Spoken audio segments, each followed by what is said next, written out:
আলহামদুলিল্লাহ, রক্তের বন্ধনের মতন আরও একটি বন্ধন আছেন কিন্তু বন্ধু-বান্ধবীর বন্ধন।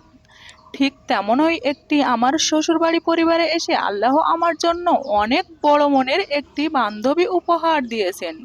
বান্ধবীর বাপের বাড়ি কিন্তু বরিশালে। বরিশালের মেয়েরা যে এত বেশি ভালো হয়, তো আমার এই বান্ধবীটা না থাকলে বুঝতেই পারতাম না।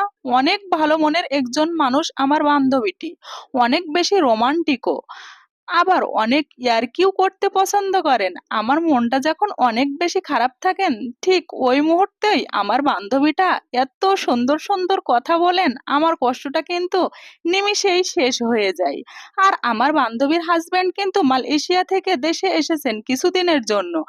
আর এই উদ্দেশ্য করেই বান্ধবীকে দাওয়াত করেছিলাম, তো আমাদের বড় ভাইয়াটা কোনো এক জায়গায় বিশেষ প্রয়োজনে গিয়েছিলেন, সেই জন্য কিন্তু ওনারা আসতে পারেননি। সেই জন্য আমি টিফিন ক্যারি করে পৌঁছে দিলাম বান্ধবীর বাসাতে। আমার রোমান্টিক বান্ধবীটি কিন্তু মাঝে মাঝেই বরিশাল থেকে ভিন্ন ভিন্ন স্বাদের খাবার আনেন, সেটি আমার জন্য আবার পৌঁছেও দেন। এটাই কিন্তু বান্ধবীর ভালোবাসার একটা টান। আর এদিকে বান্ধবীর যা কাজ, টিফিন বাটি ভরে আবার আমার জন্য খাবার পাঠিয়েছেন, সাথে কিন্তু দিয়েছেন মালয়েশিয়ান কিছু চকলেট, কিছু কফি, আবার এদিকে একটি সাবানও দিয়েছেন। আর এই যে পাতিলের ছ্যাঁকা খেয়ে হাতে আবার ফোসকাও উঠেছেন, যেহেতু বান্ধবীর কথা অনেক বেশি মিস করছিলাম, কখন জানি ফোসকা উঠেছে নিজেও জানি না, মনের অজান্তে হয়ে